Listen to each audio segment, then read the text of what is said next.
नमस्कार दोस्तों, आज मैं आप लोगों के समक्ष एक और नए प्रश्न के ऊपर वीडियो लेकर प्रस्तुत हूँ।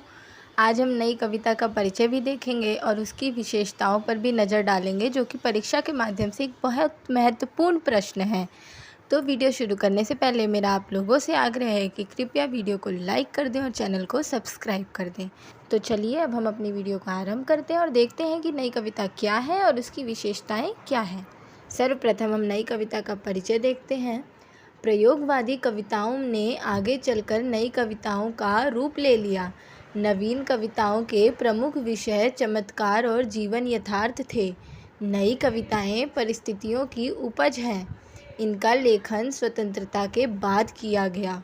नवीन भावबोध, नए मूल्य, शिल्प विधान आदि नई कविताओं की प्रमुख विशेषताएं हैं।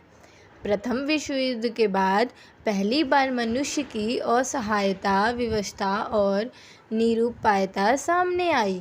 साथ ही मनुष्य ने अपने अस्तित्व का संकट भी अनुभव किया। हिंदी के ऐतिहासिक युग नई कविता में मानव का दार्शनिक रूप वादों से परे है और एकांत में प्रकट होता है। नई कविता युग एक प्रतिनिष्ठ युग है, साथ ही यह प्रत्येक परिस्थितियों में अपने अस्तित्व को बनाए रखने वाला युग है। नई कविताओं में लघु मानव और उसके संघर्ष का अनूठा वर्णन किया गया है।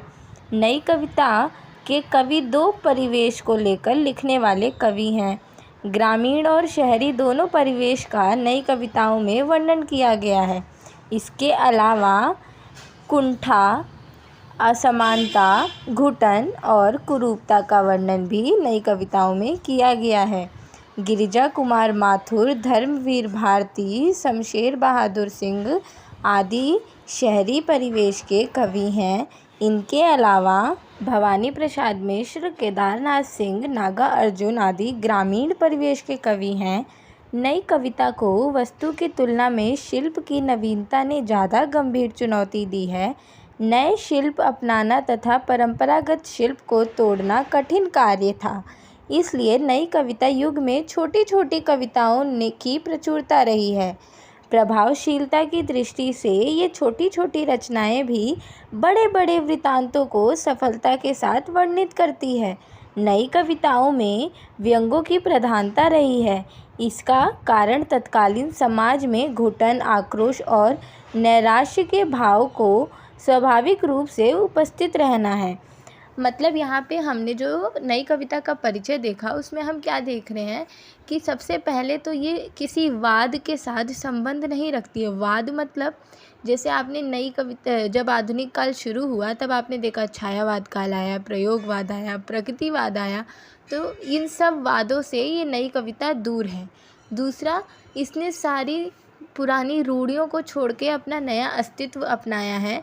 इसमें यथार्थ जीवन को दिखाया है और कह सकते हो आप कि जो प्रयोगवाद, प्रगतिवाद ये सारी कविताएं चल रही थी, उसी का एक नवीन रूप नई कविता में हम देख सकते हैं, जिसमें शहरी जीवन और ग्रामीण जीवन दोनों को एक नए नज़रिए से जो कवि हैं उन्होंने दिखाने का प्रयास किया है। छोटी छोटी कविताओं की यहाँ पे प्रचुरता है, परंतु उस छोटी छोटी कविताओं में भी बड़े बड़े व्यंग्यों को प्रस्तुत किया गया है।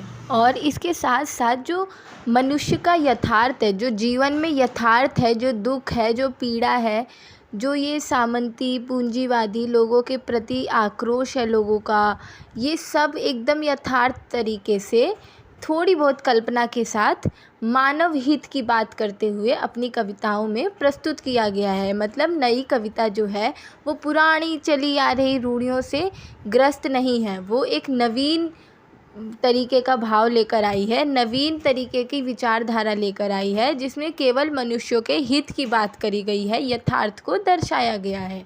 चलिए अब इसके आगे हम लोग नई कविताओं की विशेषताओं पर नज़र डालते हैं, जो कि बहुत ही महत्वपूर्ण है। नई कविताएं की विशेषताएं। नई कविता की प्रमुख विशेषताएं निम्नलिखित हैं, जिसमें से प्रथम है लघु मानववाद की प्रधानता। नई कविता में मानव जीवन को विशेष महत्व दिया गया है, साथ ही उसे अर्थपूर्ण दृष्टि प्रदान की गई है। मतलब जो नई कविता थी उसमें मानववाद था, अर्थात जो मानव जीवन है, जो मानवता है, उसको प्रधानता मिली थी। दूसरा बिंदु है क्षणवाद की प्रधानता। नई कविता में मनुष्य के जीवन के प्रत्येक क्षण को महत्व दिया गया है। साथ ही मनुष्य की एक एक अनुभूति को कविता के माध्यम से प्रस्तुत किया गया है। मतलब आप देख सकते हो कि मनुष्य के जीवन की एक एक अनुभूतियों को भी नई कविता में महत्व दिया गया है। इससे पता चलता है कि जो नई कविता है वो कविताओं को देखने का एक नया नज़रिया प्रस्तुत करता है, जो मनुष्यों के जीवन से बहुत ही जुड़ा हुआ है, जिसमें मानवतावाद हमें अच्छे से दिखाई देता है। तीसरा बिंदु है प्रयोगों में नवीनता। नई कविता में पुराने भावों और शिल्प विधानों के स्थान पर नवीन भाव और शिल्प विधानों का प्रस्तुत किया गया है। आप देख सकते हो पुरानी जितनी भी कविता वाली रूढ़ियाँ हैं, जो साहित्यकार की रूढ़ियाँ हैं, वो सब छोड़ के एक नवीन दृष्टिकोण हम कविताओं के अंदर देख सकते हैं। इसके बाद चौथा जो बिंदु है वो है मानव की अनुभूतियों का चित्रण। कविताओं में मानव और समाज की अनुभूतियों का सच्चाई के साथ वर्णन किया गया है। मतलब नई कविता में जो भी घटनाएं हैं उसको एकदम यथार्थ रूप में दिखाया गया है, ना कि किसी कल्पना के माध्यम से झूठ घटनाओं को प्रस्तुत किया गया है। ऐसा नहीं है। जो मानव की, जो समाज की अनुभूतियां हैं, उनको सच्चाई के साथ कविताओं में उसका वर्णन किया गया है। पांचवा बिंदु है बिंबों का प्रयोग। नई कविता के कवियों ने अपनी रचनाओं में नूतन बिंबों का प्रयोग किया। नूतन अर्थात नए बिंबों का। जो पुराने जो कविता की रूढ़ियाँ थी उनको छोड़ के नए नए जो बिंब, शिल्प, इन सब का प्रयोग उन्होंने अपनी कविताओं में किया। अगला बिंदु है कुंठा, संत्रास और मृत्युबोध की प्रधानता।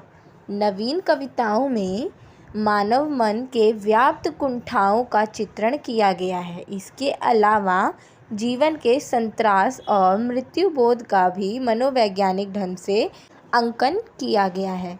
मतलब आप यहाँ देख सकते हो कि मनोवैज्ञानिकता का हम नई कविता के साथ साथ हम उपन्यासों और कहानियों में भी मनोवैज्ञानिकता देख सकते हैं, जहाँ पे मनुष्य के मानव मन को बहुत ही अच्छे से टटोला गया है। अर्थात उनके मानव मन की जो बातें हैं, जो उनकी विचार है, भाव बोध है, उन सब को उनकी रचनाओं में देख सकते हैं। मतलब जो नवीन कवि हैं, नवीन लेखक हैं, उनकी रचनाओं में हम देख सकते हैं। सातवां बिंदु है व्यंग प्रधान कविताएं।